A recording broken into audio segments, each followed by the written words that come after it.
We are live.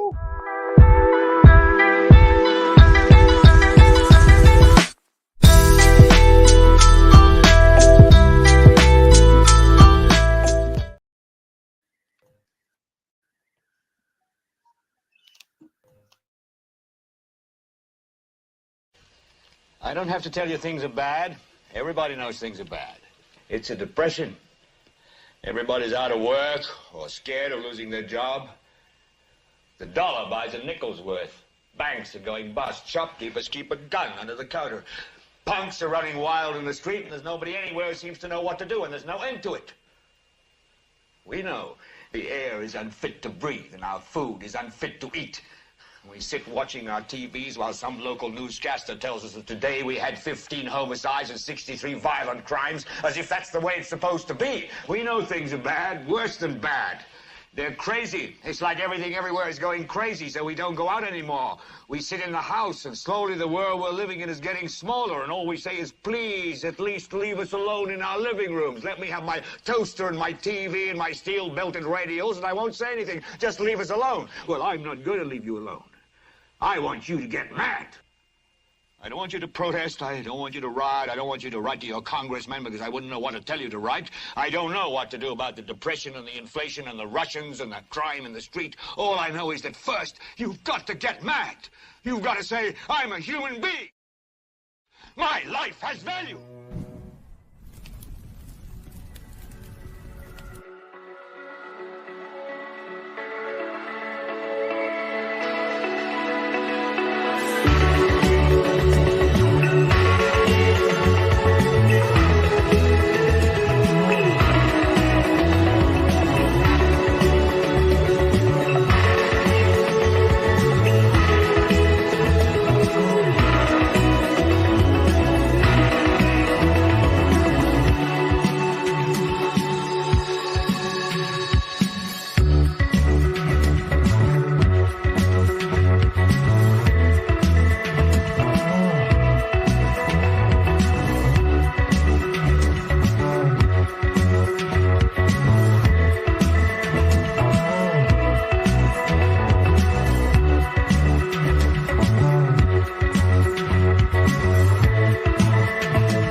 Good afternoon, good evening, everybody, and welcome to Global Watchman News. My name is Lori Swan. Hope you guys are all doing well. If you were in the live chat, we do ask to keep it family friendly. There will be moderators in there to make sure that we stay within the terms of service put forward to us by the platform utilizing tonight. If you are new to the channel, we want to say welcome. Take a minute, hit that subscribe button, hit that bell, so you know we go live. So it's been a while, guys. We are back. How you doing, Ernie?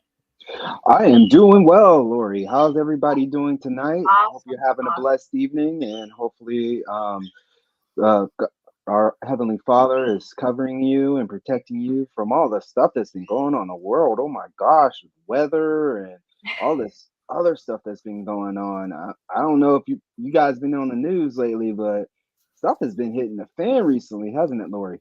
Oh yeah. And actually, we have taken a little bit of a break. We are going to take another little break as well for a couple weeks. But I know Ernie and I have a couple of things. We're probably going to come live again this week to talk to you guys about a few things until we take my hiatus until after the July 4th weekend. But so we do have Dr. Joye in the house for our monthly meeting with her. And unfortunately, we had to postpone it from a couple weeks ago till tonight but we really wanted to talk about these things. And Joye and I were talking, and wow. Welcome, Dr. Joye. It's been a while, but I listen, I hated it so bad that we did not get to do that show that night because I was so pumped up. all the things that had actually started happening that really kind of aligns with what we have been researching for a very, very long time. So I'm really thrilled that we're able to do this tonight, and we can get really into the things that we wanted to talk about. Yeah, the thing is, what Joanne is referring to is, everything that has been coming out about the royal family, and it's been like a lot of disinformation on a lot of, I think, deliberately throwing us into an, in disrupting, or not, what is it called? Help me out, Ernie. A lot of distractions going on, that's for sure. Yeah. Well, it's a lot of disinformation too. You get one thing from one group and another thing from nobody's telling the same stories. That's really scary. Right, exactly. And right when we were going to do the show, the brand new, I want to say this is the new picture, so every year there's a portrait put out of the royal family, or the working royals, I should say. And right now, the only working royals we really have are obviously Charles and Camilla, and William and Kate. But with Kate, and not in the picture anymore, we're going to get into that, because there has been a portrait put out with her recently, and that's just to talk about too. But this is the one we were interested in. Tell me about this, Joy. Wow. I tell you, that could not have been more perfect to prove everything that I've ever said about the royal family. And I know that you feel the same way, because your research is always aligned with what you and I have been doing for a long time. Yeah. But if that's not the most perfect use of sacred art that I've talked about for years and years and years, I just could not believe my eyes. But the thing about it is, people who don't understand sacred geometry and sacred sciences and this sacred art do not have any clue, other than that's a really weird, weird painting of a king. I mean, really, that's what most people would tell me. Have you seen that picture? It's like a painting, and it's like, it doesn't really add up as to why anybody would do that. And of course, I laughed and said, well, to me, it looks like Vincent Price. When I was a little girl, there was a movie called The Mask of the Red Death. And that's the first thing I thought about, is it did not even look like Charles himself. It reminded me of Vincent Price. He was one of my favorite actors when I was a little girl. And so there was something about that painting. Immediately when I saw it, I'm thinking, oh my gosh, that was just like Vincent Price in The Mask of the Red Death when I was a little girl, and that movie scared me to death. So, I was absolutely amazed. But at the same time, Laura, we have always said that if you don't have the knowledge that we have from all the years of research that we have done, and you do not study sacred art, sacred geometry, the sacred sciences, if you don't know the esoteric things that go on that they do, these people who are, people call them Illuminati. We actually call them the serpent lineage that rules the world. But if you do not understand how they dance around and do things right in front of your face, and they're exposing themselves, but it's funny to them because they see us as stupid, uneducated, unaware, and much like what Scripture says, my people suffer for lack of knowledge. And it's funny to them to put out things like this in our face and have us, most of us, other than maybe you and I and Ernie, go, that's about the dumbest picture I've ever seen of painting of a king. Because most people who saw that were like, that's just weird. Or they would say, well, it looks like he's in flames or some kind of thing. But they did not really realize, like we did, that painting was very, very significant. I mean, the moment I saw it, it was like red flags that went up everywhere. And immediately I started doing things with the photograph that I had to look at it from an esoteric sacred art painting. Exactly. And let's take that's exactly, somebody had even made the comment, and I'm not saying it's true or not, but somebody even made the comment. They're like, I wonder if they use Kate's blood to paint the painting. And I was like, oh, that's just too dark for me right now. Because, well, and you and I, we studied this long enough that we know that blood means a lot to them. it does. Well, We know that. I was also thinking, maybe not from Kate, but a lot of stuff that people in their scheme of things like to feast on, if you know what I mean. Right. The littles. Yeah. Right. I mean, we know that going back to their past ancestors, they literally killed virgins and drank their blood. And we know that they drank the menstrual fluids. I mean, I know that's gross truth. That's the way it is. That's what history has told us. That's exactly what they did. So it's not like we're telling something that's a conspiracy. This was literally documented truths.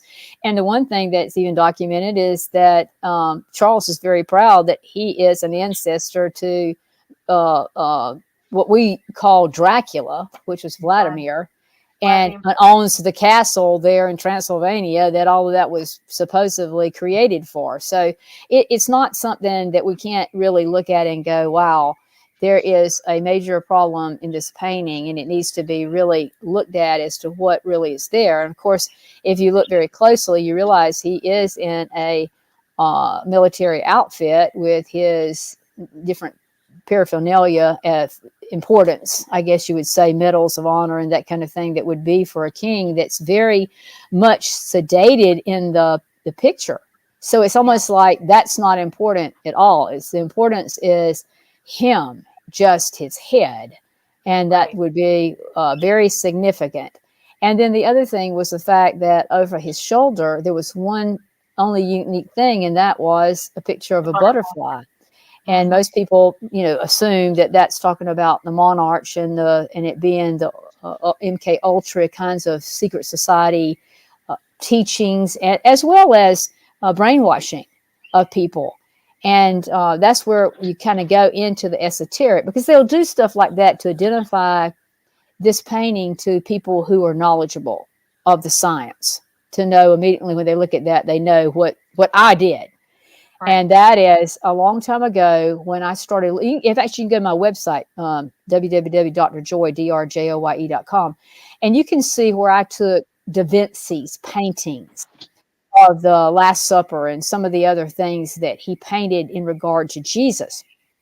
And you can see that sacred art, and what you find in the paintings that I have broke down there, these same evil symbols. And I can remember when I first started looking at sacred geometry, I became aware that you have a third eye capability. And a long time ago, they came out with these books that you could look at something that looked like it was just just a background. In other words, it didn't have anything in it. And if you would cross your eyes and bring it to your nose and then move it away from you, you would see an image form. And I don't know if you remember that, but I had several books, and I would take it because I wanted to see what was in the picture. That if you just looked at the picture, you couldn't see it. Right. You couldn't see it. But then when I would bring it up to my nose and then pull it away, it might have like an animal figure or something written inside, but you could not literally see it if you were just looking at it, just not knowing that was there. But yet it was there, whether you could see or not. That inside of that, it's like a 3D image inside of it. So I began training my eyes to be able to look at all pictures like that, because I felt like that was a part of the sacred sciences that had been talked about, where evil is looking at you, but you can't see it. In other words, you're smiling at something, especially Da Vinci's paintings, and going, oh, this is a beautiful painting. And what it is this beautiful painting, but it's looking back at you with this evil symbols all in it. And if you can train your eyes to do like mine did, and I got so bad with messing with my eyes, I almost caused an eye problem. But I had a lady at the time that was just learning how to do computer imaging. And so I called her up and I said, look, I think that I'm seeing certain things in these images that were painted by Da Vinci. And she's like, what in the world do you mean? And I said, there's something there. And when you look at it, you start seeing these symbols if you crossed your eyes. And I said, what are the odds that this painting would generate when I do this third eye thing, that I could see these strange, evil symbols in it? And she said, well, okay. She says, I'm going to take this computer program and I'm going to bring these things together and see what happens. And oh my gosh, she called me and she says, Joy, look at what I found. And she started sending me, these pictures. And of course, we started seeing the symbols, and they were always evil. They're never good symbols. So, but what we see are these demonic entities, and especially the Baphomet kinds of things with the goat heads and the horns and the eyes. I mean, literally, when you put the things together side by side, when you cross them over each other, and when you cross them over and flip them upside down, you get all these different images. And so immediately back in the day, that's a perfect one right there that you just brought up, where you flip all four upside down and you see there's a Baphomet. So this was somebody who literally painted this knowing how to do this. And so, at the time when I wrote my book, Eating the Knowledge of Good and Evil 666, I was studying this stuff. And that's when I did the website and started showing this sacred geometry. And I actually had a man that was over in Savannah, Don, that I knew really well. And he and I started looking at some photographs and things because he was aware from his, I guess, research and paintings and stuff like that. And we had a lot of conversations back in the day about the different pictures, especially that Da Vinci was doing, because Da Vinci was very well trained in the sacred sciences. And he was. All the esoteric stuff. I mean, it was quite amazing. And during that time is also when I went to be on the History Channel and did a series called the Seven Seals. And so I was being made more and more aware of what was going on, because that involved some studies in Nostradamus when I was on that particular History Channel series that was actually, I think it's still available, that you can see me on. And the thing about it was, what I learned was that with Nostradamus, he would look into a bowl of water and for reflections. And sometimes you could take things and take a mirror and then see the reflection. And then the reflection, if you've ever been in a room full of mirrors, you can see like reflections that are different, but you get a different angle. Well, if you do that and take your mirrors and put them in different angles, then when you want to do a picture, then you can kind of draw an image and then put it so it reflects the images back at you, backwards, upside down, ever how you set those mirrors. And then you paint all of that like you're seeing it. But in the original painting, you and I can only see like the face of the Madonna. That's you crazy. Don't see the other stuff that's in there. So it was really a really strange thing. I mean, God always has given me great discernment, Lori. I mean, I'm sure he does that for you and Ernie as well, because when you walk a close walk with him and you study this stuff, it's like I knew that there was something not right.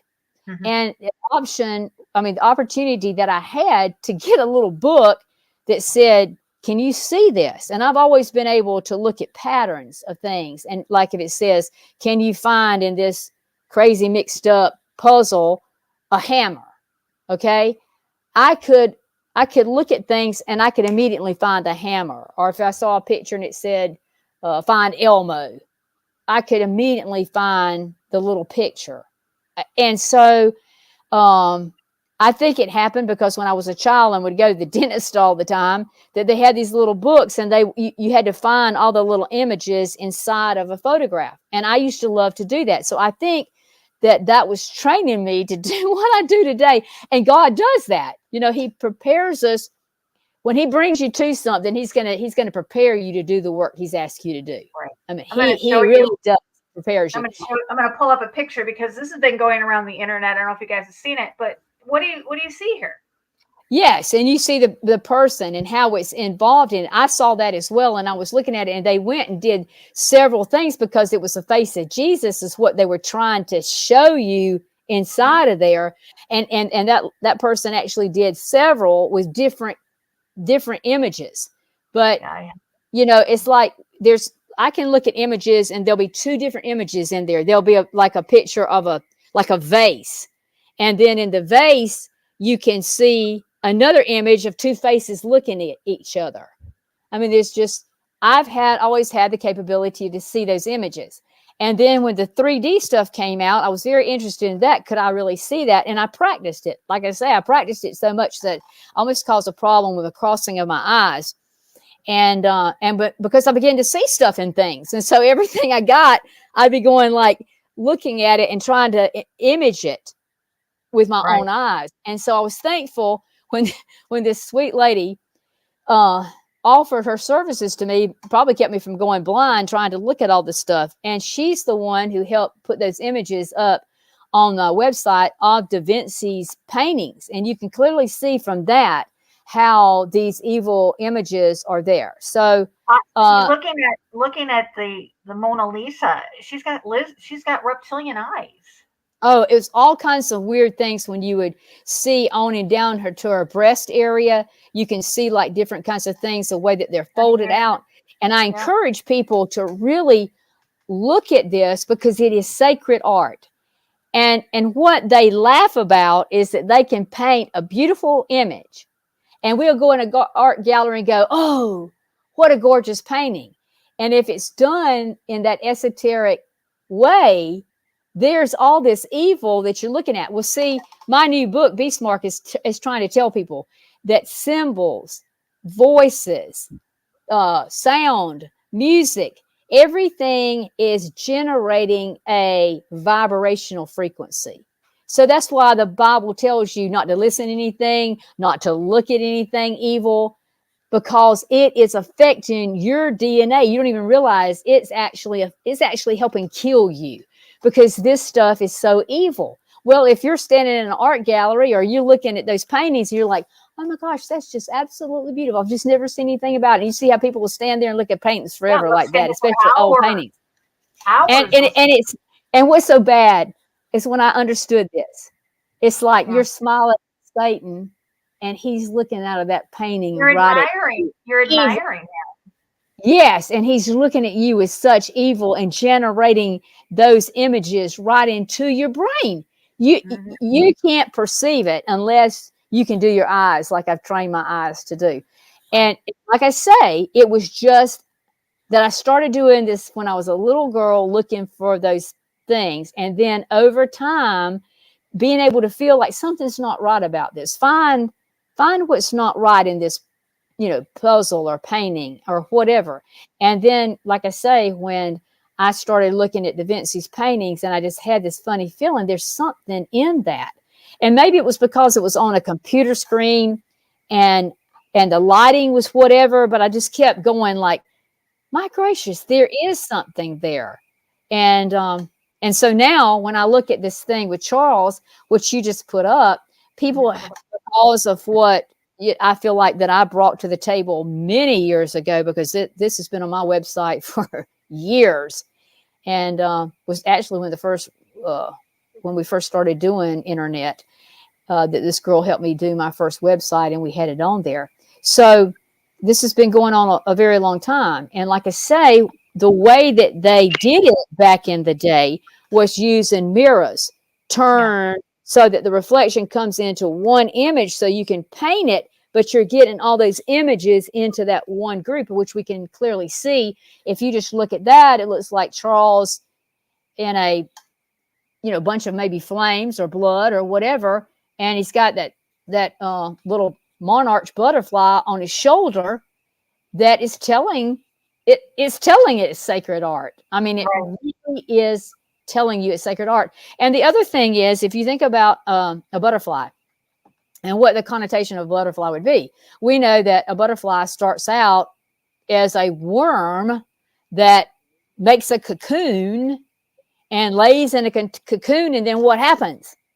It goes away, and out comes something totally different than what has been looking like it's in the body. Okay, so we see a worm spin itself and get locked in to a casing, and then after so long, that casing falls apart and that butterfly comes out. And it's nothing like the worm of which it went into there. So Right. if you stop and think about this, what does it tell us in the book of Revelation? It says the red dragon, which Charles is the red dragon, the beast and the false prophet all have something coming out of their mouths that looks like frogs, Mm-hmm. gray frogs. What are the odds that we know that demonic entities look like that? Oh my gosh. And they're reptilian. So it would be a perfect example to paint this. And they do that in Esoteric. I mean, you can go back and look in Babylon, where they drew up the Anunnaki. And they were half men on one side and half serpent or something on the other side. Well, that was telling you that it was a hybrid. Right. Because back then they didn't have a newspaper to put out and a broadcast to say, okay, guys, the people that are walking through here that are like not really correct, that's a hybrid. They had to draw it like that. So you knew when you looked at it, oh, that's the guys that's half this and half that. And maybe you could see it, maybe you could not see it, but they were displaying that in their architecture so that the architecture reflected that those people were not totally human. Right. And so when you see the sacred art, when they do this, that's also reflecting to someone that knows who these people are. They're not really like us. And I fully believe that these bodies were created for these people to reside in, because it says all three of those have got that coming out of their mouths. And for those demons to be in there and not be cast out, that tells me there's not another spirit and soul in those bodies to get rid of it, because they would have to be afraid that somebody could throw holy water on them and exorcise that particular evil spirit out of them. They can't take the chance of losing their body to do their bidding of what they've got to do in this planet. So and they we've can't. talked about that in the past when it came to William, and about using a golem, which is the soulless being, because the soul is what fights back. That's right. And that's the part that God owns. It goes back to God. So Right. we know that when the sons of God came upon the daughters of men in Genesis 6:4, that they took those women. They didn't marry those women. They come upon those women. They had sex with them. And what they created were these giants. And these giants, their souls or their spirits could not go back to God because they were not of God to begin with. And what happened was all those things died, and they've walked the earth as unclean spirits. Spirits Right. of infirmity, spirits of whatever, evil, killing. The disembodied demons and spirits. That's exactly right. They've been here since the flood, because when all these things perished, those entities stayed here. And we know that Jesus encountered them in a man that was in the graveyard. He had 2,000 of them. So if Jesus talked to them and they talked back to Jesus, and there was 2,000 of them calling themselves Legion, we can't sit here and go, these things don't exist. They do exist. And when people have talked about space aliens and things showing up and how evil these things are and how they torture them, they are demonic presence. They're not, our space brothers from the Pleiades, like the Vatican is wanting us to believe that that's what it is. These entities are here and they can inhabit you. And I tell you, I still think people that are Christians should all go see the movie Nefarious. I mean, I don't get any kickback or royalty from that movie, but I'm going to tell you, that movie teaches you what unclean evil spirits can do to a body, a human body, and how they are prevalent here and how they manifest and attack and use and possess the people that are around us. And my hat is off to the people who put that movie together, because they got that spot on. I deal with two people who on at least a monthly basis, and sometimes more than a monthly basis, that are been in the deliverance ministry. And what they are telling me is, Joy, man, we can't seem to exorcise or deliver people, it seems like these demons have gotten stronger. There's a more stronghold. But what it is that people have got more sinful. So instead of trying to get rid of, let's say back years when I was a young girl, people typically were very good kind of Christians. Okay. So if you had an unclean spirit hanging around or whatever, it might be one thing. Maybe you drank a beer every now and then or something. But now people aren't just doing one evil, they're saturating their lives with unclean things, pornography, pedophilia, watching stuff on TV, listening to music, watching videos that are sexual. I mean, all that stuff is bringing those entities to you. So then when you need deliverance, it's like you got 2,000 of them locked onto you. And so, deliverance ministers are having difficulty. I find it interesting that, you said that because the Vatican just recently put out a call that they were going to start doing some more exorcisms and things like that. And there was a priest that I saw, I can't remember what platform it was, but he was saying that same thing. He was saying that we're having a hard time delivering people and getting these demons gone. He said, now he goes, when we go to deliver them, they laugh at us.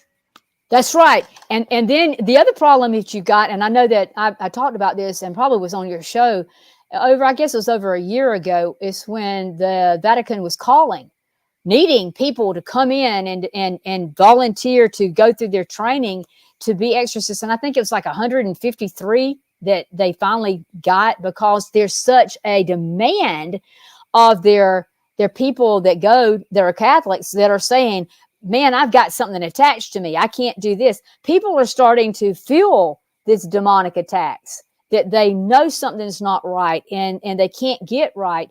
And so, yes, that was a call that went out from the Vatican. But the problem, Laura, is this. I studied this a long time ago, and I always mention a book that was by Malachi Martin. He was the top exorcist for the Vatican, and he wrote a book called Hostage to the Devil that I don't recommend people read unless you are totally grounded in God's word, because that book not only will scare you to death, but it has some stuff in it that if you can't deal with that, you're going to have a hard time laying down and going to sleep at night, because it's true cases of incidences where a priest goes in to deliver somebody and the thing comes out of the person and goes into the priest, and the priest die because they're not clean enough. And we know that even in the Holy of Holies back in the day, when the high priest went into the Ark of the Covenant to do his sacrifices, if he walked in there and he was unclean, they had a noose around his leg, because when the bells quit ringing on the bottom of his little gown that he wore, they knew he had gone in there and he was unclean. In other words, he had some sin that was that was on him, whether, he'd done something, thought something, whatever, because those guys all had to be from the priestly lineage of Aaron.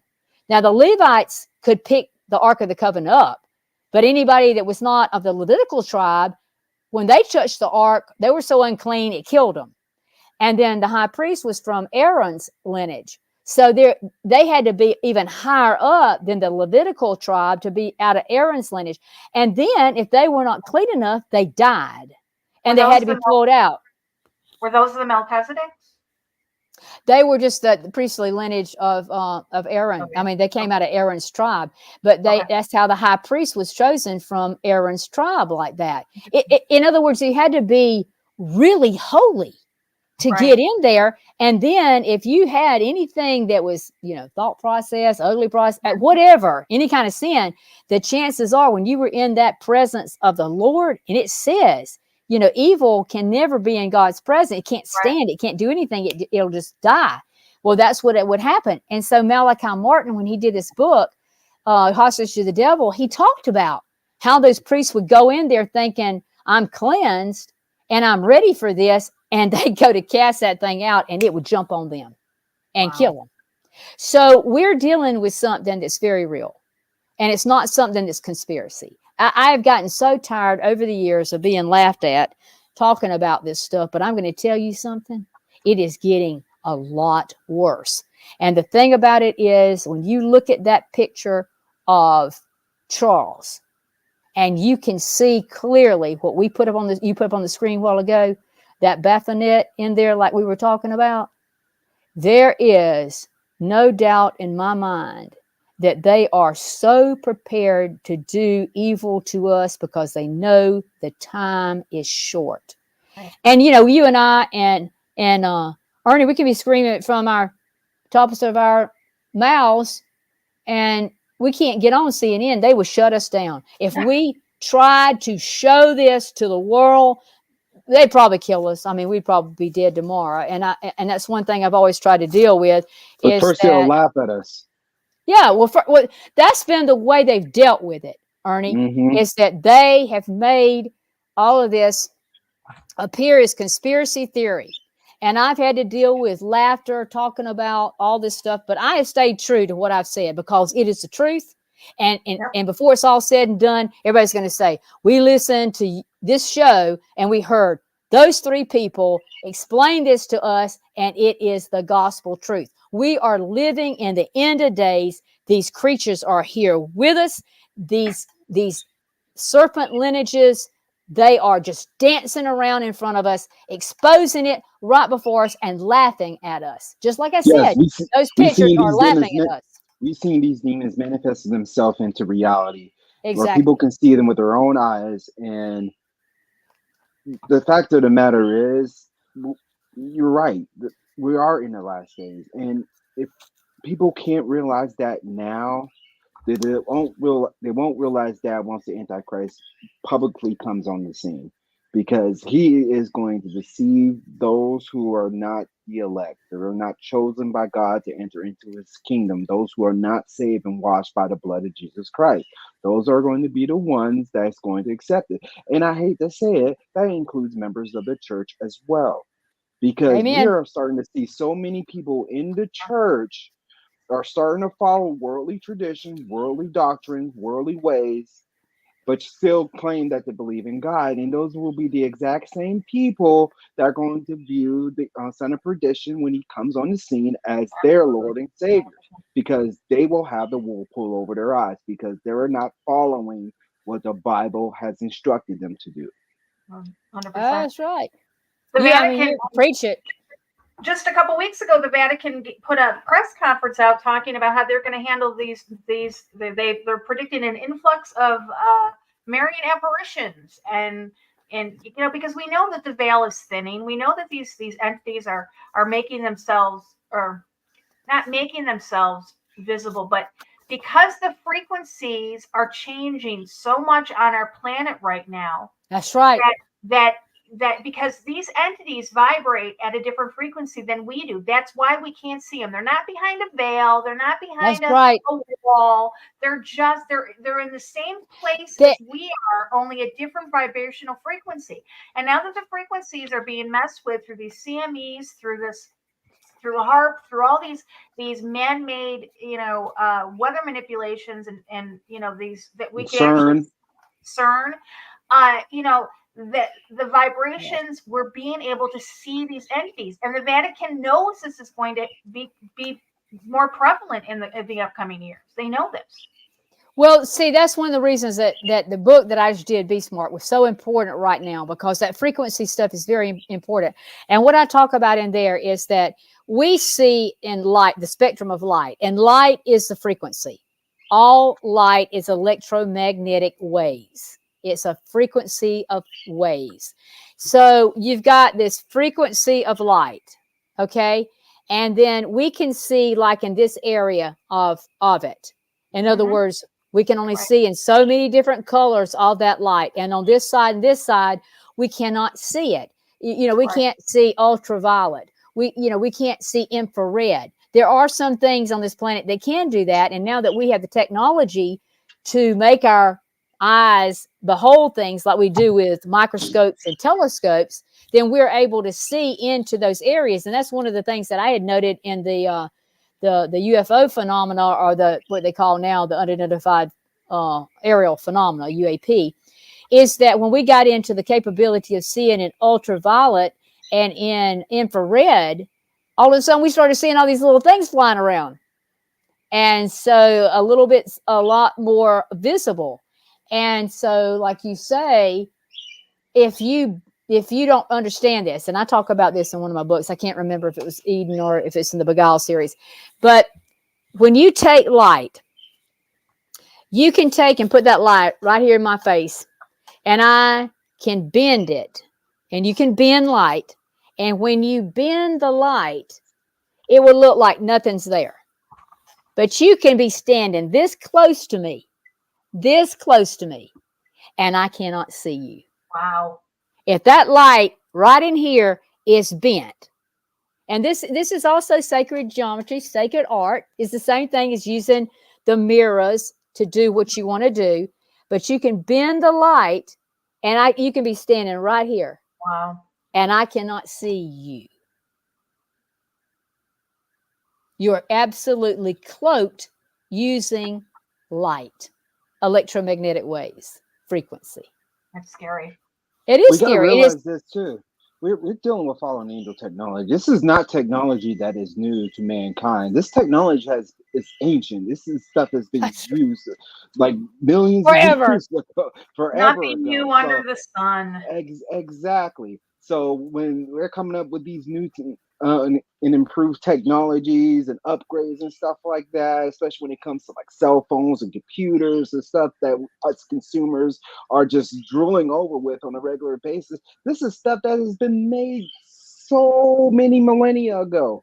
And now we're starting to see what it's designed to do, which is to corrupt the souls even further, to separate us from the Father even more. Amen. And That's right. And they developed technology. Absolutely, 100%. And they developed technology in which it would cut off our ability to feel God. That's right. It's stopping your frequency. And that's what I'm saying with the coming mark of the beast. When you choose to be a transhuman and you stop your DNA frequency from what is your frequency, you have cut yourself off from your inheritance with your Father. And that's why once it happens, you can't go, oh, I made a mistake. God tells you in that Bible, do not take that mark of the beast, because when you do, you are going into hellfire, because you have become transhuman. You are no longer with the frequency that you once had. And once they connect all that universal consciousness up, that I've talked about on your show before, then they've got you connected like a bunch of Alexas all over this planet. They're giving you data. Yeah, you're pulling from it, but you're no longer who you are. You have sold your inheritance, no different than Esau, who gave up his inheritance to Jacob for potterage. It's the you know same what? concept. Me and Lori have been talking about this ad nauseum for the past week, because there's certain doctrines from certain people, leaders in the church, who are saying if you take the mark of the beast, you can still entering in the kingdom of God, which is entirely not true. If anybody has who has read the book of Revelation, they will understand that once you take that mark of the beast, once you accept it, you are disconnecting yourself from the Most High God and aligning yourself with the son of perdition, the serpent himself. I've been going around and around with people on Facebook the last few days, to the point where I've actually just gotten off it and been like, I think I put up a post last night that said that you guys are in for a rude awakening. You really are. This guy right here, this Dr. John MacArthur, he says, they say, is it okay to receive the mark of the beast? And he said, this is his answer to the people. He says, if you're living in the tribulation period and you take the mark, in other words, you identify with the beast empire, will you still be able to be redeemed? And he says, I think the answer to that is yes. Well, this is why it says in the end of days, we're going to see false prophets and people. This is a part of end of days, because when you start seeing the Vatican telling you things like, when the space brothers come in, they're our space brothers and we're going to baptize them and they've come to help us. And then you hear people like this man saying it's okay for you to take that mark of the beast. Anything that does not line up with scripture, you better know that you're dealing with a false prophet. And let's take a look at this quote. and let's break this apart a little bit. He talks about if you're living in a tribulation and you take this mark. In other words, you identify with the beast empire. That's right. Now, notice that he did not say worship the beast. Notice that. Now, taking the mark aligns itself with worshiping the beast. In the book of Revelations, it says those who accept the mark, the name of the beast, or the number of his name, will be forever persecuted and tormented in the lake of fire, right? So by accepting that 14, mark, you are pledging your allegiance to not the beast empire, because we're already in that right now. By accepting this mark, most people don't know there's two marks. It's the seal of God and the seal of the beast. That's right. Accepting this mark, you are giving your allegiance, your faith, your love, your trust, your life into the hands of the beast. You will bow down and worship him. Because you accept that mark, you are automatically programmed. That's right. That to have that mentality that the Most High God is Satan, and That's Lucifer right. himself is the Most High God. It says That's right here, if any man worships the beast and his image and receives his mark in his forehead or in his hand, he also will drink of the wine of God's wrath. The smoke of their torment will rise forever and ever. There is no rest for those who worship the beast and his image, or for anyone who receives the mark of its name. So, that's why it drives me nuts when people are like, "Oh, that thing we're not supposed to talk about in the that was the mark of the beast, or this is the mark of the beast, or that's the mark of the beast." And I always say, did you have to renounce your belief in Christ? Did read the book of Revelation? It's clear who introduces the mark, and that is the Antichrist. And we're not there yet. We're in the beast system, but we're not at the mark of the beast yet. But it's coming, and it's already where it can be done. And I think it's pretty interesting that you were talking about earlier that the Vatican was preparing guidelines for apparitions and other supernatural phenomena. And if you think about it, apparitions are appearances, they're actually appearances and communications with divine beings. And people have always said, saints and angels, Christ, different kinds of stuff. And so all of a sudden, the Vatican jumps out and they're going to give guidance on how to discern supernatural phenomena. Right. Okay. That just tells you, it just rings, wake up, people. This is how the demons and Antichrist and all this stuff is going to start manifesting itself. Really, the UAPs that are being seen all over our skies now, that our military has come forward, those people who whistle blew and said, these things far have capability above what we can do as humans. We cannot protect you. They even tell in those documentaries and those things where they're actually giving their testimonies before our Congress, look, they are not human. They are telling us there's something here with us that's not human. And do you think anybody's talking about Congress and admitted? They said the words, not human. Human. That's right. And they said they're more intelligent than us. And now we've got a Vatican preparing a guideline for apparitions and supernatural phenomena. Well, this that's flying around in our skies is absolutely a supernatural phenomena because it's not powered by anything like we have. If it was, we could catch it. We could look at it. We could capture it. We haven't been able to do any of that with these things. Well, the Bible says the Vatican is actually, been they aligned themselves with them from the beginning. They got a telescope that communicates with them on a regular basis. That's right. That's right. And that's so what they're already baptized in the blood of Lucifer. That's if you right. even want to call it that. So yeah, it makes perfect sense. Well, when you start talking about supernatural capability, we know that the Antichrist is going to be able to bring down fire from heaven. It tells us in scripture that he's going to be able to manifest and do signs and wonders. Well, now, if you think about the Catholic Church, they've already prepared people because they have Mary and she'll be bleeding tears, or Jesus will be bleeding tears, or they'll be pouring oil over their statues. And people will make pilgrimages all over this planet hundreds of thousands of people to see a statue bleed or ooze out oil, okay? And many of them will have some kind of healing or whatever that's documented, that the Pope will turn around and make them a saint out of it. And if you think that hasn't prepared people, can you imagine if a statue would do that? What is it going to be when a man's standing there doing that? Well, let's take a look. Revelation 13. And I stood up upon the sands in the sea, and I saw a beast rise up out of the sea, having 7 heads and 10 horns, and upon his horns 10 crowns, and upon his head the name of blasphemy. And here's the thing. We go down in verse 4, and they worship the dragon, which gave power unto the beast, and they worship the beast, saying, who is like unto the beast? Who is able to make war with him?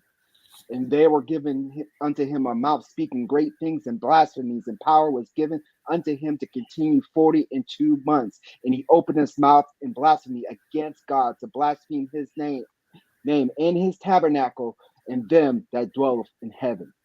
That's right. And he was given unto him to make war with the saints and to overcome them. Now you see, this mark of the beast is not just designed to be a part of the beast kingdom.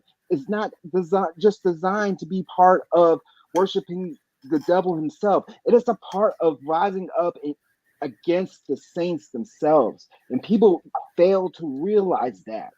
That's right. That he is in this world attack. to make war with the saints. He is in this world because he hates humanity, because God created us in his image. That's right.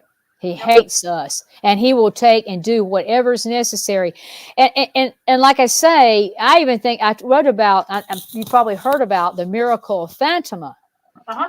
You know, a lot of people don't realize how the Catholic Church really made a big to-do over that. And I really wrote about a lot of that in my book, Even the Knowledge of Good and Evil 666, because I felt it was very important that this miracle at Fatima happened like in 1917. And when there was these 3 children, it was very well documented apparition of what they said was the Virgin Mary.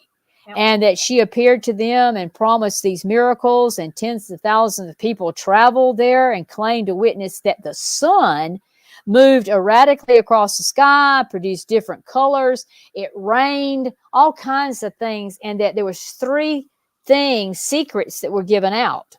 And I talk about in my book, Even the Knowledge of Good and Evil 666, about those 3 secrets and how that lines up to the end of days. So it's like the Vatican's been. The third secret is about the Pope dying and giving the key back to its rightful owner. Oh. Well, you got to remember, the Vicar of Christ is the Vicar of Christ because Jesus is not here. But the moment that the Antichrist stands up and claims himself to be Jesus, guess who gets the key back? Wow. And so the Pope is no longer needed, because now you've got the Messiah standing there. So the keys go back to the original supposed owner, who's prancing around in a body that looks like Jesus to make everybody think he's just showed up and he's come to take over the kingdom. Yeah, that's what that's all about the Pope dying and giving up the keys of the kingdom.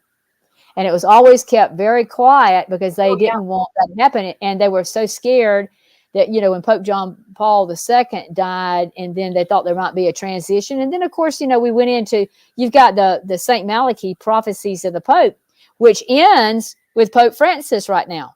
He's the last one, and he has fulfilled it to the hilt of being Peter the Roman, because Peter the Roman, you got to remember, who was the first Vicar of Christ that they said? They used Peter. And they said, upon this, they say upon this rock, and they talk about Peter being the rock, but that was not they twist the scriptures. It was the fact that Peter understood that Jesus was the foundational stone. But the Catholic religion flipped it around and made Peter the foundational stone. So Peter became the Vicar of Christ. In other words, he is, whoever's the Pope is like Jesus on earth. Well, that can't happen when the Messiah shows up. That man that's playing the Vicar of Christ has got to give it up. And that third secret is about that happening and having to give it up to Satan himself, which is going to be parading around like he's Jesus, the Messiah. So it's a terrible thing, but it's all playing right into where it needs to be. And, while we're talking about Pope Francis, he had to have some surgery. He's not been that well himself. But the fact that Pope Benedict came in after, they kept John Paul II there as long as they could. I mean, the poor man was just like a walking dead. And then when they got Benedict in there, he fulfilled the prophecy of the Pope about the olive and the Benedictines. I mean, he fulfilled it to the T. But the fact that no other Pope has ever backed away from the office and said, I don't want to be Pope anymore. And Malachi said that there would be 2 popes. And then he backs off, and guess who walks in? We get Francis, and he names himself after Francis of Assisi, which was the Pope, the saint of ecological save Mother Earth. And what are we involved now? We've got the Catholic Church going along with all the supportive developmental goals and objectives for the World Health Organizations and the World Economic Forum, where they did these sustainability goals and objectives. And I talk about this in my book, Be Smart, because what it's showing is they're trying to bring the Catholic Church and the people in it to make you understand we got to save planet Earth, and you need to sign all this. And he got a bunch of signatures and took it to these people. And the people didn't realize when it's saying save Mother Earth, they're saying the reason Mother Earth is dying is because of humans. Right. So you are actually giving your signature over to being killed, because that means if we're going to save Mother Earth, then somebody's got to go, because we haven't got enough resources to continue to feed everybody, and water to water everybody, and food that can grow. We're giving out of those things. And so the cows need to go because they're causing the global warming. Too many people is causing the global warming. And the Catholic Church is all for that. So the Pope is saying all these kinds of things. So it's kind of interesting to me that all of this is tying together with the final Pope doing the ecological stuff, based his name on Assisi, which was ecological, knowing that it's the last Pope, and that we got a Messiah about to step up. We've got a red dragon. Really. I mean, it's all like right in our faces. Well, we got a Jesuit Pope too, right? What's that? We got a Jesuit Pope, right? Yep. Oh, yes. And that adds even another element that I wrote about him in my book, Beguiled, Eden to Armageddon. Boy, I really unloaded on the Jesuit thing, because if people don't understand all of that, there is, oh man, I'm talking about major play in this. And the other thing is that a lot of people don't know that the Muslim religion was actually started by a Catholic priest, Jesuit, helping teach about Muhammad, and got that whole started. That's why it's the military arm of the Catholic Church. I've been saying this for so long. It is, and I tell that in my books, Beguile, Eden to Armageddon. I explain how they did it, what they did it. The thing that triggered me to do the research was that in looking at the Muslims that were, you had the Knights Templar who were doing the dirty work for the Vatican. That's what they did. Right. But they also needed another group of assassins. They called them the assassins, and that was the Muslims, okay? And the thing about it is, those assassins, which were a secret society of Muslims, like the Knights Templar were a secret society, they would go out in the countryside and they would destroy everything. Well, guess the one thing that those Muslim assassins never did? They never, ever sacked and destroyed a Catholic church. I wonder why? Because they revered Mary. Well, why did they revere Mary? I'm thinking, well, that's a little weird. They see Mary as a virgin, but yet they knock Jesus as being a bastard. I mean, they go through all this kind of stuff, but they are like, he's kind of a prophet. He wasn't the Son of God, but Mary was a virgin. And I'm like, where did they get that knowledge? Come to find out, the man that started all of that was taught it by a Catholic Jesuit. And I exposed that in my book. I mean, that is true historical stuff. I traced it back. So now you see the Pope, what is he trying to do? Start a new religion called what? Chrislam. Christianity and Islam. And then they went over there and built a house, a temple, an Abrahamic The Abraham. house, you know, for everybody to go and worship. And what do they say? Oh, our grandfathers are the same. Abraham was the grandfather of the Muslims, and he's also the grandfather of the Christians. We say, well, how does that happen? Well, because he didn't listen to God when God came and told him that him and Sarah were going to have a child. And because they were so old, and everybody else would think that if you were 90 years old and you were a woman, you would think there's no way I could have a baby. Okay. Right. We would think that we would be like Sarah. Well, God told him that was what's going to happen. And she says, wait, I'm past my youth. I mean, there's no way. I'll give you my handmaiden, who was Hagar, who was from the Egyptians. Okay. Well, she is not a promised seed. She was an unclean person. She was from the serpent lineage. Okay. And then Abraham has sex with Hagar, and they have a son named Ishmael. Well, that is not a seed of promise. That was a seed of pleasure that they did without consulting as to what God had already told them that they were going to do. Well, lo and behold, Sarah becomes pregnant, and she has Isaac. Well, Isaac is the seed of promise. He's the seed from the Seth lineage that run all the way through Noah, and Noah down to Abraham, and Abraham down to Jesus. The lineage is there.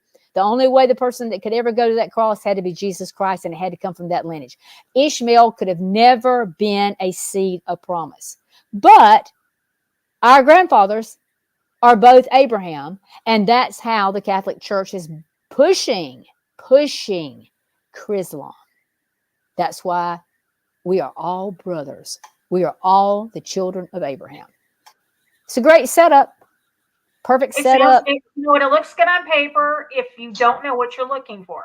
Exactly. If you know the story, and and that's why I think a lot of these mega churches are not teaching from the Bible. They're just doing these same sermons over and over and over again, because they don't encourage their people to read the Bible for themselves. And if they did, they would see that was a lineage. One was born of the promise, and the other one was born out of lust. That's exactly right. You got a seed of lust, and you got a seed of promise. And the seed of promise was from the correct lineage. And that's why Scripture tells you that's why God did not want his chosen people ever having sexual relationships with the Babylons, any of those people, the pagans. They were to kill every man, woman, child, including those people's animals, because they were having sexual relationships with their animals. I mean, it was just all kinds of crazy stuff that was going on in those pagan fertility groups. And so that's why Scripture gives us who begat, all through that, where people thought, why is that in the Bible? And it tells us bloodlines are important. Right. Laura, preach it. Yes, bloodlines are important, or he never would have told us. They never would have wasted that whole part of the Bible saying who begat who, because you look at it and you go, who really cares? Well, it plays into the end times, because in the book of Daniel, it tells us. Everybody's like, everybody has their opinion on who the Antichrist is, but none of them ever go and look in the Bible and see what the book of Daniel tells us, because the book of Daniel is clear. It tells us exactly the lineage of the Antichrist, and it says that it's going to be from the same peoples that destroyed the temple in 70 AD, which was the Roman Empire.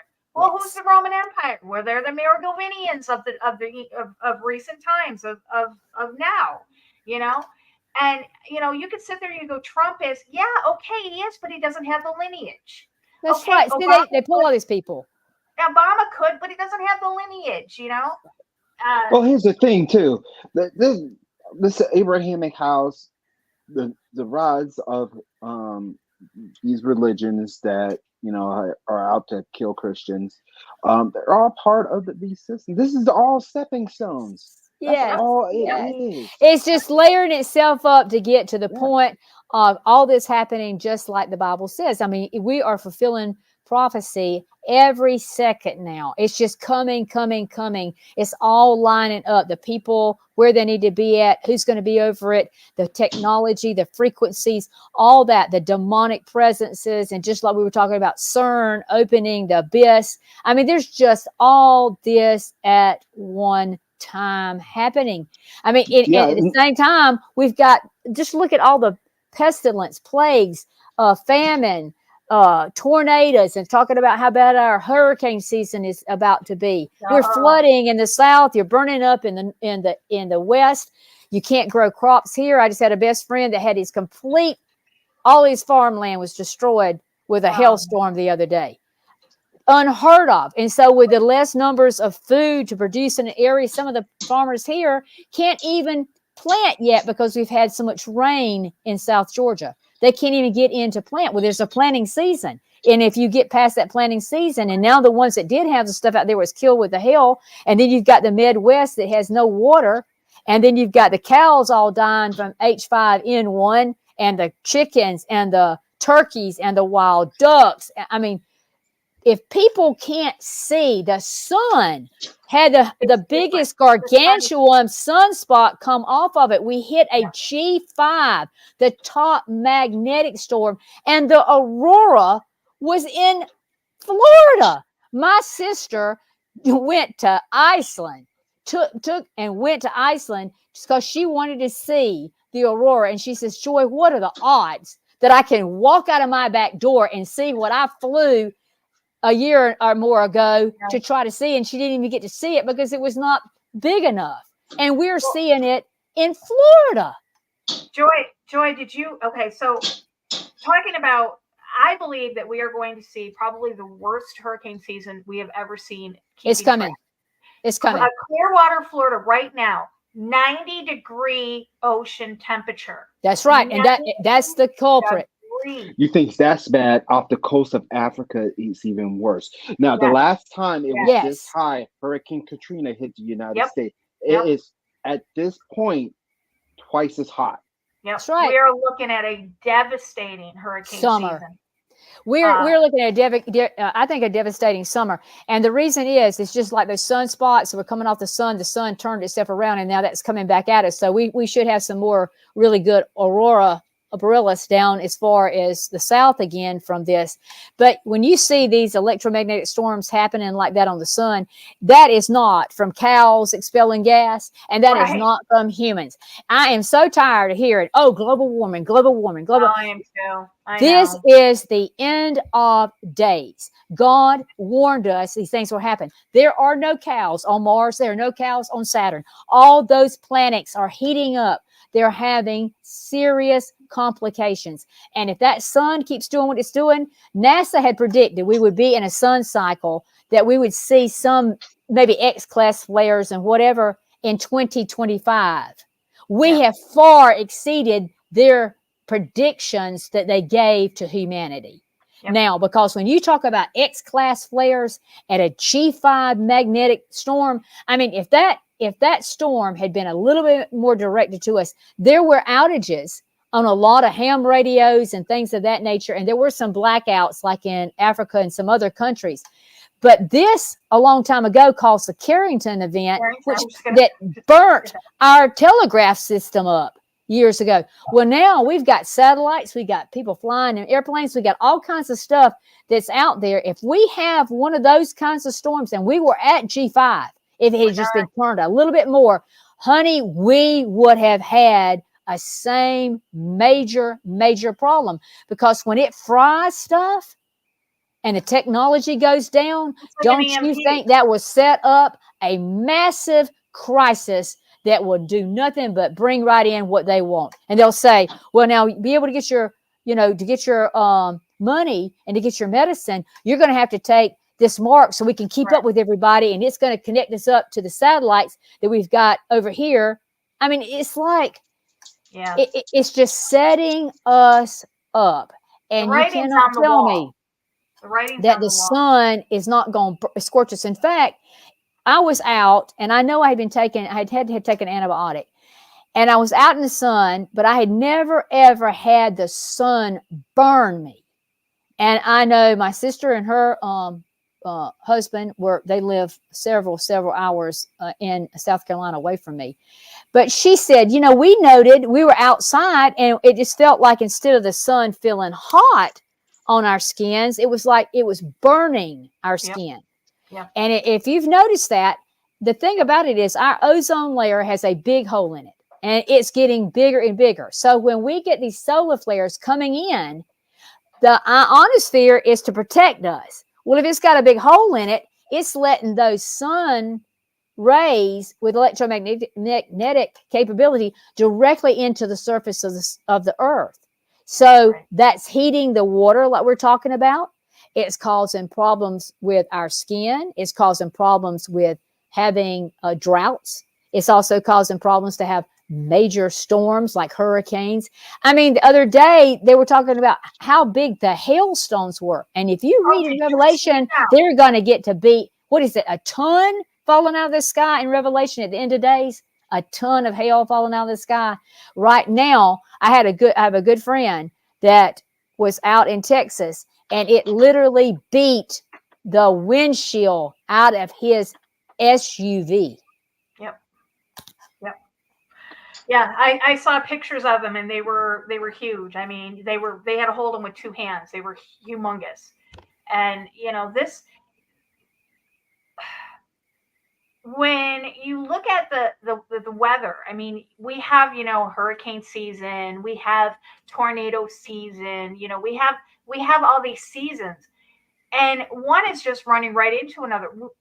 Our tornado season last year never stopped. It continued, and nobody wanted to talk about it. If you watch Ryan Hall, y'all, we've been watching him since last April. About every week, Ernie, he's had going live with a storm, and these are tornadoes. These aren't just strong thunderstorms. These are tornadoes. That's right. And the last week I think there was 2 E5s that came together. Yep. That's over 200-mile-an-hour winds, Yep. which is much bigger and heavier wind than you see in any of the hurricanes that have hit so far. Was he's a truck driver. He was down in Texas in the Dallas area, and he said that he's parked. He said everybody's off the roads because they have a warning that the winds are going to get so strong they're going to start tipping trucks over. That's and right. I said, are you loaded or are you empty? He says, I'm empty. He goes, I went in between two trucks that I found a parking spot. He says, and I'm just sitting here rocking back and forth. He goes, it's scary. And the thing about it is, it's not like a tornado is touched down like you used to see tornadoes. These tornadoes stay on the ground and keep running. They go from one state into another state, and for paths that are just so broad. I mean, some of the tornadoes are actually huge.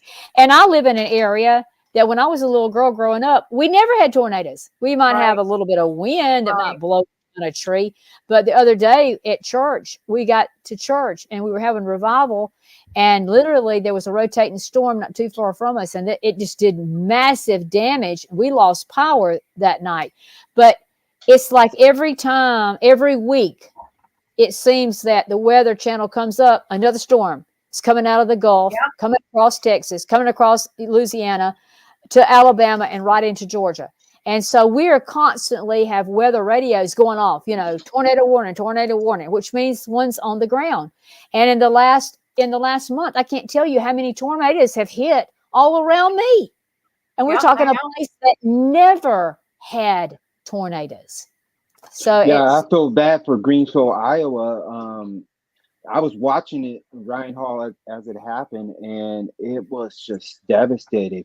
And I was telling Lori that, people, even though this is tragic, some of the things that happen, I believe we're going to see in EF6, which is going to hit a major city, but for some reason it hasn't happened yet, but it will.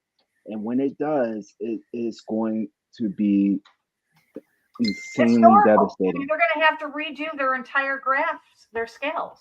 If it comes to an F6, they're going to have to reevaluate, take a look at it, and make some adjustments for the future. I mean, I think we're going to see and I always say this, if you guys watch Science Fiction Channel, and you've got these, I don't know what they were called. One was, I think, radioactive tornado or something like that. But I think we're going to see these literally movie type storms coming. Oh yes. The perfect storm, and Yes. it's crazy.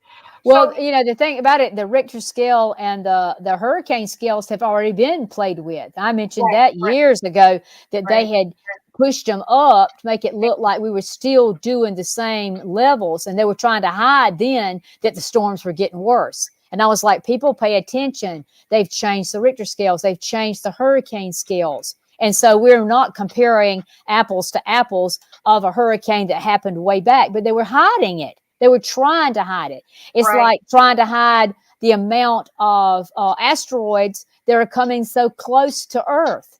Used to, I'm a member of that MUFON UFO network, and they would give you data about how many asteroids came in. Well, now NASA has this whole group of satellites, not satellites, but set up places along the East Coast to monitor how many are coming in. Do you think they'll share that information now? Absolutely not. Nobody's talking about the underwater volcanoes going off too.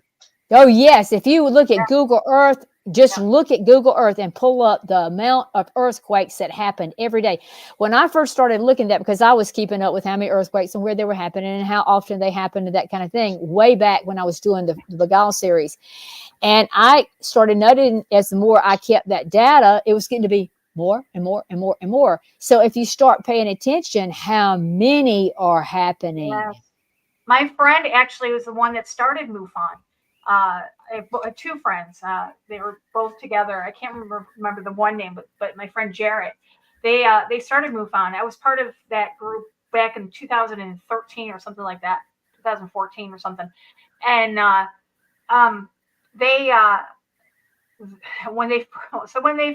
funny story. So when they first started MUFON, they weren't taken seriously. It was kind of like the joke of the town.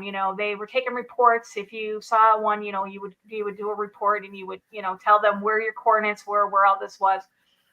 And then a few years after that, Jarrett got a visit from government officials, I guess you would say.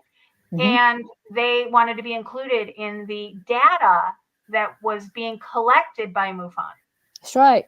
And they weren't really given too much of a choice on whether to adhere to this request. Mm-hmm. So the government's well aware of all the data that comes through MUFON. Oh, yes. And the thing about the Condon Report, the Blue Book, all that they did all in those first years back when they had the crash disc that was found out there in Mexico. Yep. I mean, all of that has been kept hidden from people, and then anybody try to expose it. Oh, conspiracy theory. Now, the thing that was interesting to me is that people went to their deathbeds. I mean, if you're fixing to die and you're telling this stuff, I'm going to tell you something. You're fixing to meet your maker. You wouldn't be telling that junk because you can't make any money off of it. You can't get anything out of it. Most of the times they were military people. Their families were dead. If their wife was dead, they would say, look, I got a confession to make. There's nothing that anybody can do to any of my family. I'm going to tell you what I saw. Exactly. When people do that, that is not lying. Yeah. They're trying to make it right, make themselves right. That's right. That's right. They couldn't deal with it. They're not going to lie on their deathbed. They are not going to do that. I agree with you 110%. Definitely not. Especially if they're claiming to be a Christian. Right. You had mentioned talking about the livestock and about the pathogen of the avian flu. Let's kind of go into that because that's something else we wanted to talk about before the end of the show as well. This new pathogen. What's going on here? Well, it started out as the bird flu, and we've always known that the pathogens that were bird flus were the ones we had to be more careful about. When I used to do a lot of research on the hot viruses on this planet, Of all the things that I really researched, it seemed to be that bird flu would be the one that would be the scariest for us to have to deal with, because if that bird flu began to be transmissible between mammals and mammals to humans, then we could get into what they call mutated strands, and those mutated strands would be respiratory situations that could be passed along in ways that we never dreamed of. You know, it wasn't going to be where you could contain it. And so clearly when, you know, Ebola, Marburg, those are the kinds of things that I was looking at way back when I first did my first book back in 1999, when I was talking about these hot viruses. It just seemed like the bird flu was the thing I kept saying, man, this is the thing we better be careful about. And sure enough, the past history of bird flu is one of those things that kills a lot of chickens, a lot of birds, a lot of turkeys. And last year, you know, we had a situation where a lot of the turkeys, we didn't have enough that you really had to really sell for Thanksgiving. That's why the turkey prices went up and that kind of stuff. But the problem is when it gets into wild birds. I mean, if you can contain it, let's say in a chicken population, and you've got a chicken farm, and you can put them all down pretty quick. That's why they've been euthanizing all of the poultry the last 3 years, isn't it? That's right. And they were using a product which really bothers me. And I wrote about this. It's a product, it's like a foam, and they suffocate them. In other words, they spray it in there, and they lose oxygen in the air and they die. Oh, wow. And I've kind of often wondered, I know when all the cattle, 10,000, remember when the cattle all died last summer, and they tried to say it was from the heat. Do you remember that?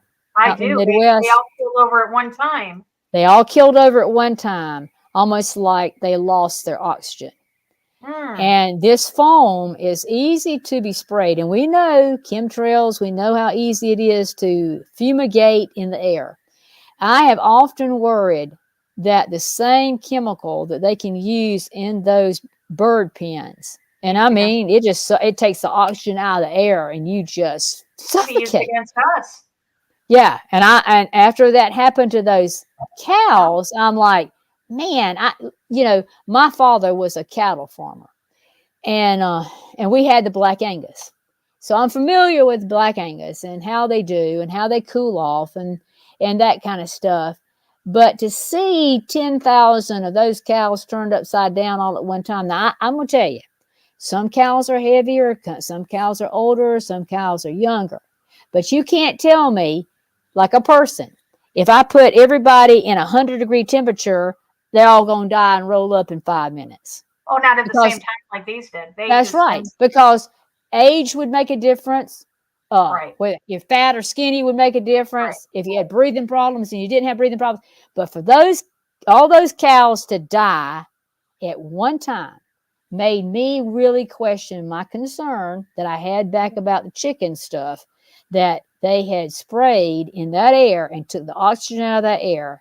Just like you see massive fish deaths, they used to blame it, well, the oxygenation of the water went out. And sometimes that can happen if you have a big flood and it takes the oxygen out of the water and you have fish kills. I mean, those have been going on for, years and years and years. But when oxygen is depleted that quick, everything dies. It rolls up and does exactly like those cows did, just like those chickens do. And the numbers of fish kills and now all those cattle, just, that can be used against humanity, okay? Yeah. That same process can be used against humanity because you can't see the air around you. You can do like this and you can fan yourself and feel something and feel cool, but you can't touch air. So if somebody wanted to suck the oxygen out of where you were, you wouldn't know it was coming. Right. All of a sudden, you'd be fall over. Right. And so, it had the same effect on everybody, whether you were fat, skinny, old, young. You'd be gone. Right across the board. Right. Instant death quickly. And so, the fact that we've got this, H5N1 started out in the chickens. Then they found it in the eggs. Then they tried to say, well, that if you eat unpasteurized eggs, that's how you're going to get the virus. And it's transmissible because, they have given it to mice, and the mice that ate the eggs, they died. And then all of a sudden we've got cows with it. And I'm like, And now it's been detected in the milk. that's right. You got cows with the milk. And then it's also been detected in their meat. Okay. Oh, you know that. Yes, it's in the meat. And now they had one guy that had an eye problem. Now they got other people quarantined, over 100 of them, that they're watching, because some of those people are developing respiratory situations. And those respiratory situations are what can mutate to become a major. If we thought the earlier plague was something to be concerned about, this one will far exceed any of that. It will far exceed anything that we've ever had before. Anything. Wow. And the thing about it is, in the mutation, when it goes from a bird into a cow, then the cow, people don't realize this. And I know people will probably just go, Joy, I can't get this out of my mind. You can take and artificially inseminate a human egg inside of a cow's womb, and in 9 months she can produce a human being. Oh, all they need is a blood. All they need is an incubation. I mean, yeah. And that is what most people don't get about maybe why we've had all these cattle mutilations and the fetus and all the stuff is gone when they go out there. You've got to figure that being able... You're not crossbreeding. So that's, I mean, you know, when you say, dogs can't mate with cats and humans can't mate with animal, that's not what we're talking about. We're talking about that's right. Artificial insemination, which would be the that's same right. as they would do for a human being. All you need is a blood supply and a way of transporting nutrients and a warm sack. And see, the thing about it is, we're so closely related to the cow that all that stuff's available. And you don't have, in other words, it's a walk-in laboratory with something inside of it you can come back and get later. As in the days of Noah. As in the days of Noah. You said it. That's what I'm saying. And so when you start doing this kind of stuff, then you subject us, the human population, to picking up bird flus and it crossing the barrier. And so now we've got people who are quarantined, they're watching, they've had people who come down with it now. And then the thing about it is, how do you contain wild ducks? How do you contain anything bird-wise flying around? You can't. Now their CDC is saying, now if you see a dead bird, don't pick it up, don't touch it, report it. So now they're trying to say that the cows got it from the dead birds. The birds, yeah, the birds. And I'm like, well, okay, the birds that had, the chickens that had it were in one state. Yeah. How did cows get it in like 9 states? And now they're saying we can't move cows across state lines. So they're starting to come out with all these little things because they know it is spreading. Sounds to me like they're setting us up, like Rick said in the chat room. Sounds like they're setting us up to get rid of us consuming this natural meats, and to get us to go to the GMO and the 3D printed meat, and That's and right. stuff like eat the bugs. That's right. Yeah, because it's for our own good. It'll be a lot safer for us. Well, and then they tell you, oh, we got to get rid of these animals because it's global warming. That's a lie. Right. It's not anything about global warming. This is end times. We're going to go through a famine. They want to make money off of this. Bill Gates is buying up all the land so he can put those little farm things on there to grow the cloned meat, to grow the grasshoppers and the worms to get your protein. It is all a part of their plan to make their dime at your expense. Here's this article. It says clarification regarding movement of cattle through markets or auctions to slaughter under the April 24th federal order. Yes. Here's the states where it's been confirmed. with domestic livestock, and this was last updated Friday at 4 p.m. Eastern Standard Time, and these are the number of states that they're in. How many total states are there now? 9? Idaho, South 1, 2, 3, 4, 5, 6, 7, 8, 9. Yeah, 9. Yeah, I thought it was 9 the last time that I was looking at it. And, Yeah. and then in those states, there's so many herds in the states themselves. Right. You know, it's not like one cow in Oklahoma. I mean, not Oklahoma, Right, Ohio. It's yeah. herds of cows. So it's a lot of numbers. It's not like one cow is doing that. So, you know, when they have these cows have it, they go into low appetite. They don't produce their milk. The milk is thick, it's discolored, and they'll try to say, oh, well, you know, you can still consume the meat because it's pasteurized. Well, you know, if it's not pasteurized, they had cats that were drinking the milk and all the cats died. So we're seeing more and more and more problems, you know, and now they realize that they are in a problem, because if not, they're stopping interstate movement.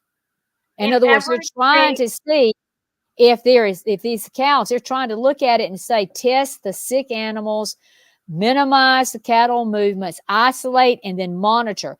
And then, you know, we have these, is it called a B3 lab? It's the most technical lab for a biological lab.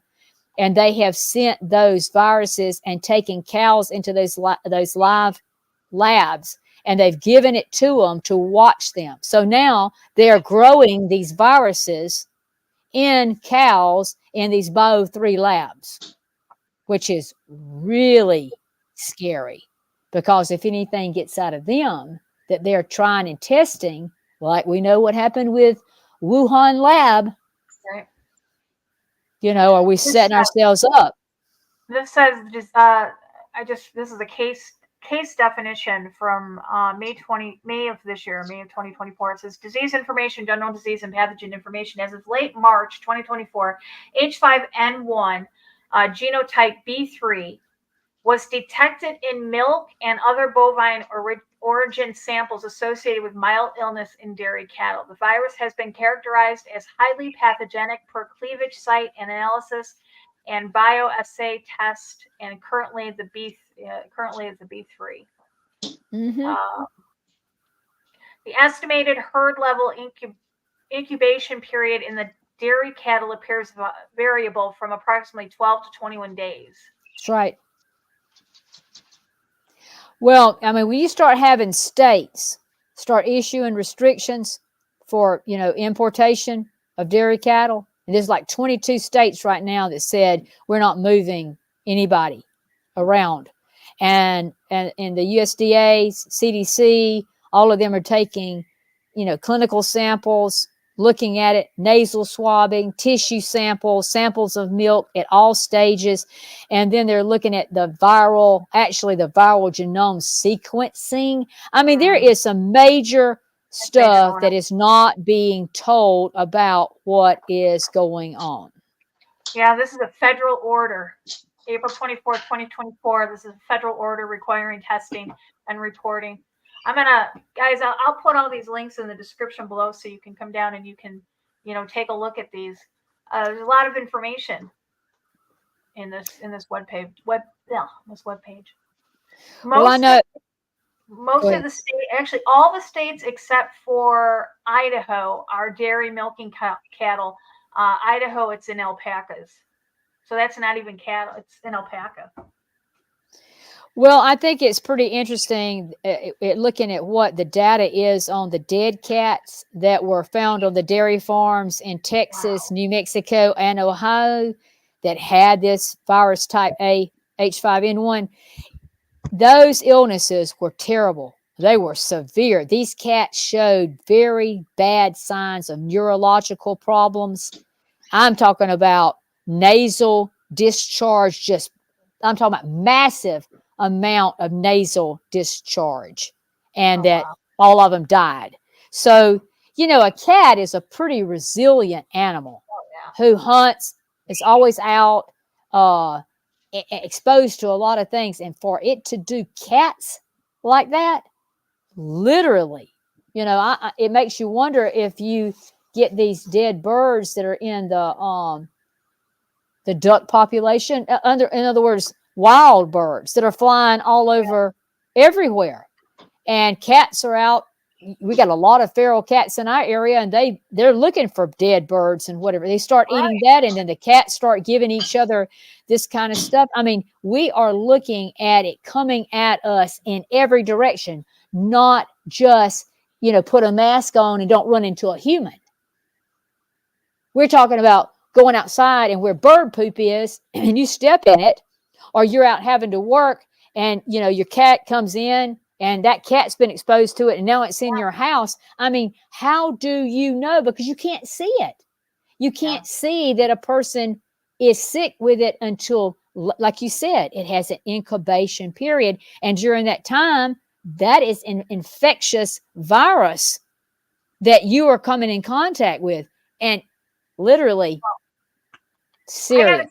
I had H1N1 in 2012, December of 2012. And if I was to get that today, it would kill me. It was the worst I was working. I caught it from, it's crazy how I got it, because I got it from the guy next to me who had just had his flu shot. Mm-hmm. And it went through our office, and the CDC shut our office down for 14 days. And I said to my husband at the time, buddy, I said, you need to call me an ambulance. I think I'm having a heart attack. And as they were loading me, and I thought I was dying. I said, tell my kids I love them. I thought I was dying.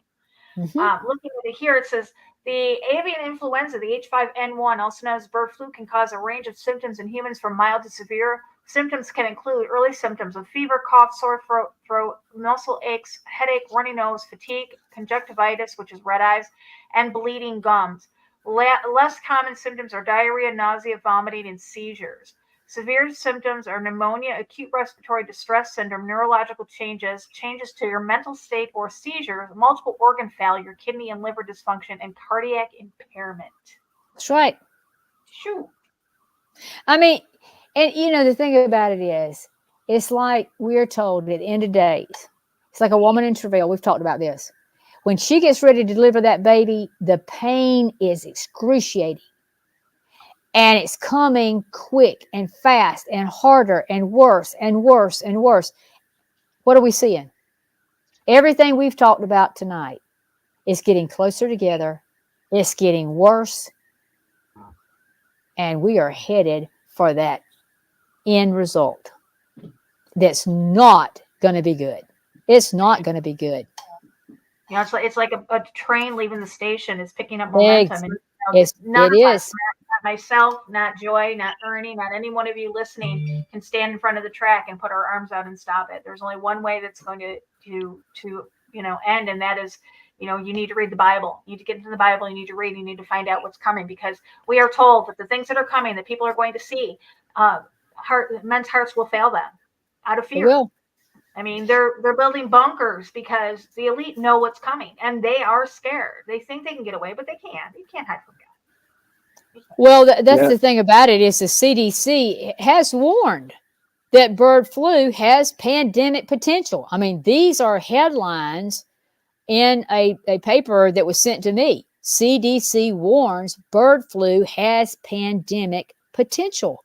So now they might say, well, it's a low percentage, but they sure are gathering a lot of data and putting these animals in these Bio3 labs, doing all this stuff and looking for the mutations. And then on top of it, they say they've already got 2 vaccinations ready to go and another one that will be ready.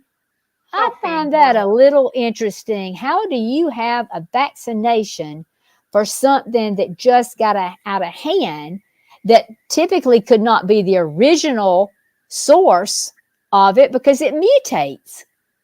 Yeah. I mean, that's scary to think. It just looks like man-made. You gotta look at it like this too. Why do you think the stuff that people were using when the Roni was really prevalent on the scene, that were becoming better from it, is being completely eradicated from anything medically related. You can't even get it. It's Oh, hard they to call get us now. quacks. Oh, you're crazy to Yeah. say that. You're taking what, horse medication? Ha ha ha ha. Well, the same people Mhm. who saying horse medication is now taking it on a regular basis, saying that, oh, Yep. I got injured from it. Yep. Well, the thing about it is, what really does worry me is that I had some data come across from veterinarians that are saying that they are hearing of many people who are sick on these dairy farms and in these bird farms, and they're unwilling to be tested. They're fearful. It's like everybody is afraid to say anything because of what happened before. Mm-hmm. I mean, it's a terrible thing, but what we went with before is going to make people be less, I guess, conscientious about how they can spread it. Everybody said, "Oh, well, you just need to go on about your business. You need to believe. If you're a Christian, you just need to think positive." And the thing about it is, you got to use some common sense, Absolutely. because what we're headed into is going to be bad.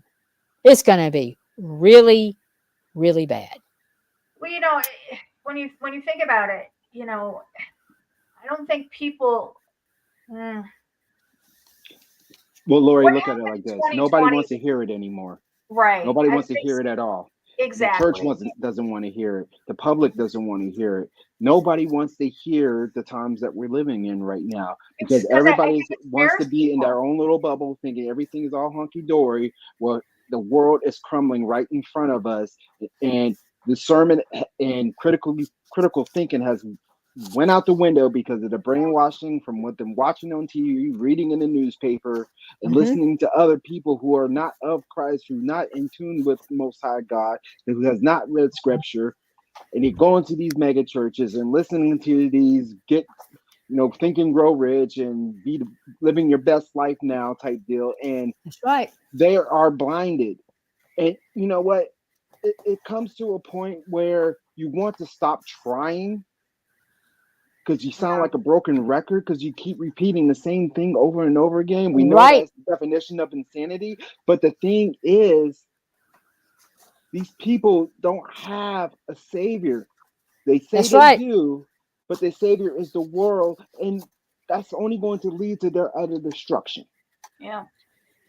It is.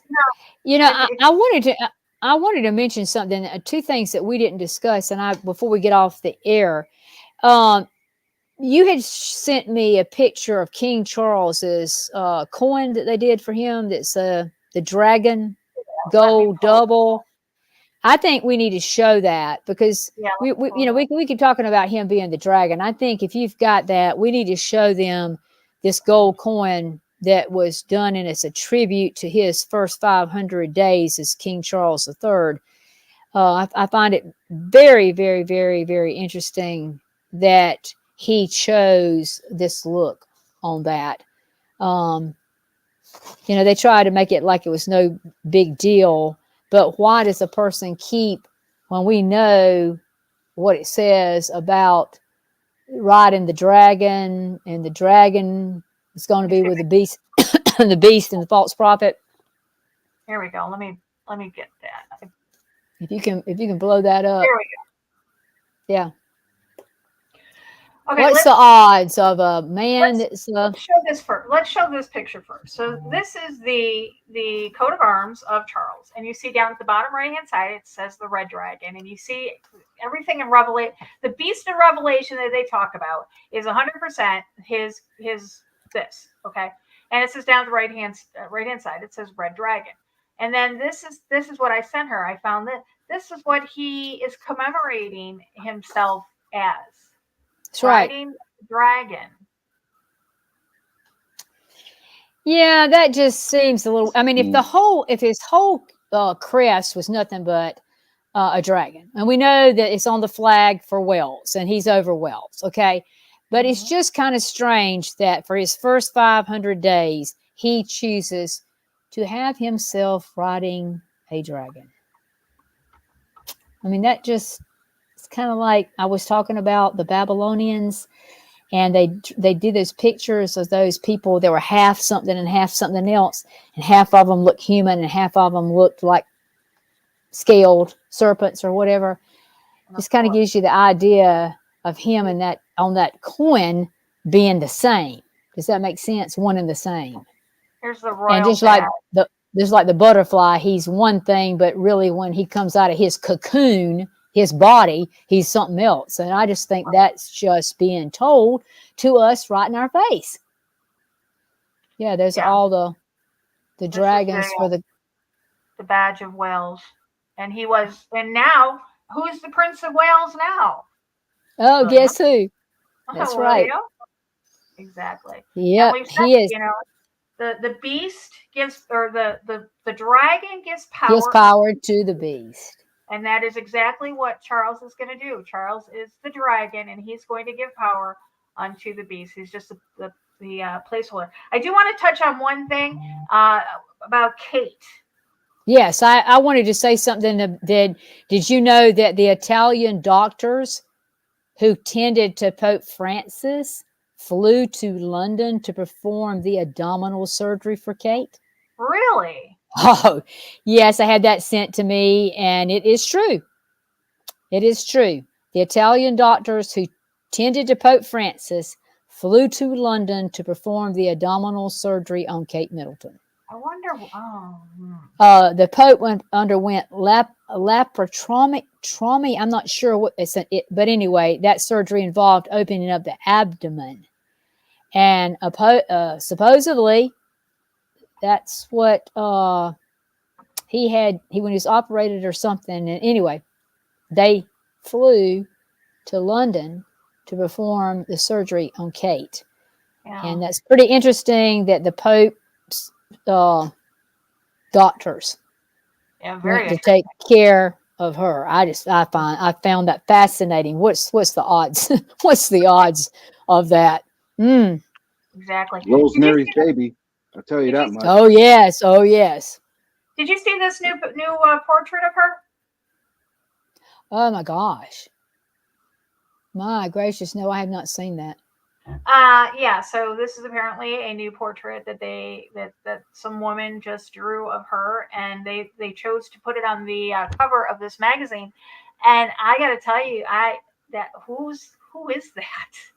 I know it doesn't even look like her at all. It doesn't even capture her essence. No, it does not. It does not. And the fact that we're still, having video put out, and you can't really tell if it's her or not. And then they've got the what is it, the championing of the color, or whatever they call that little thing that's going to be coming up. And they've announced she will not be there. Right. So there's a new theory going around that I just heard. I believe it was last night, saying that she is throwing her weight around. This all has to do with Rose. This all has to do with the exposing of William's affair with Rose. And apparently, William chose Rose over her, and she is holding out like, you know what? I've paid my dues. I've done the deed. I'm the one that's going to be queen. This isn't going to end in a Diana situation. And that's the new theory. What's going on right now? I don't know.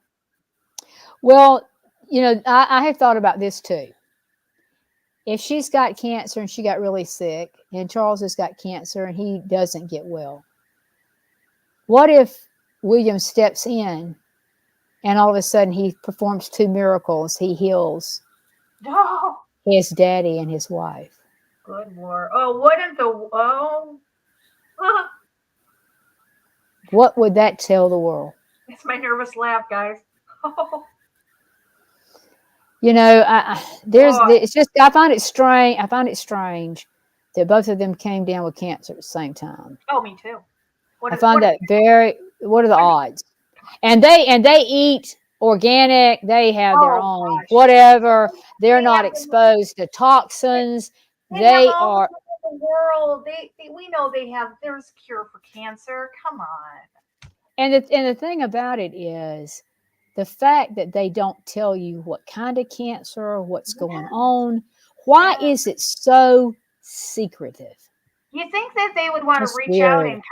and kind of, uh, be be a beacon for people that have that same cancer. I mean, if he's got prostate cancer, then you know what, the men with prostate cancer can rally around him. If she's got whatever ovarian, the women will rally around her.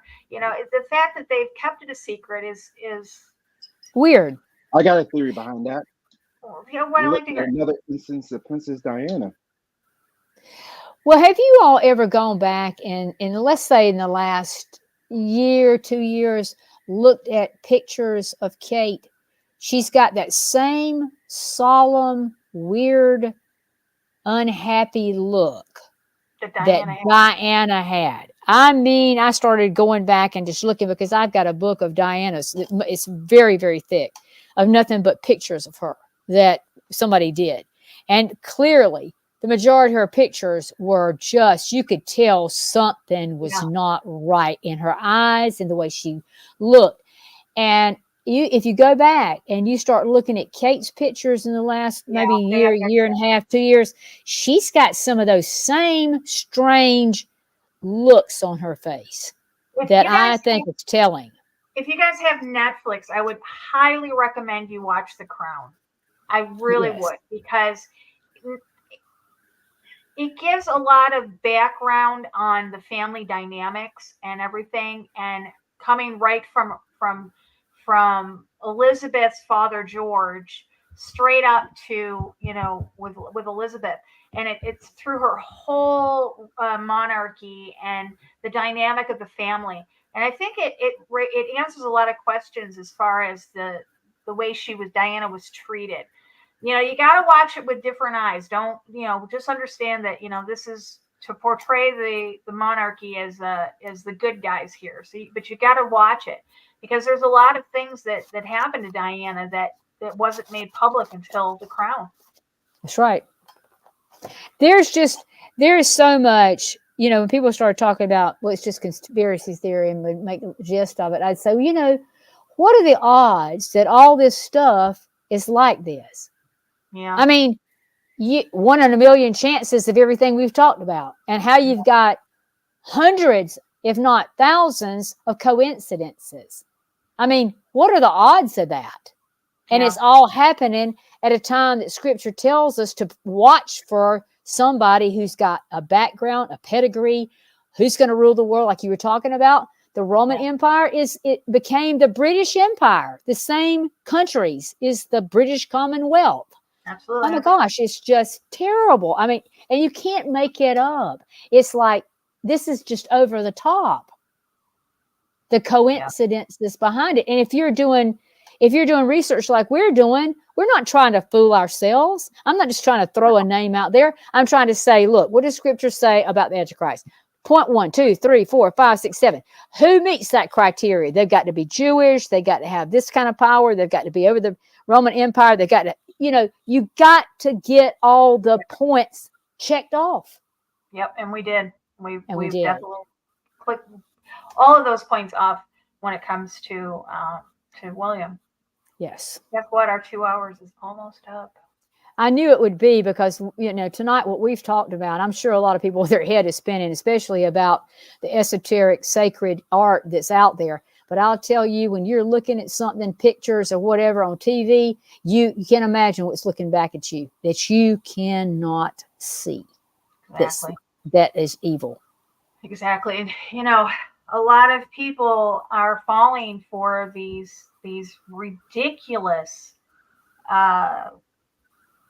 misquotations of the Bible and twisting Oh, yes. it. I don't know if it's out of fear.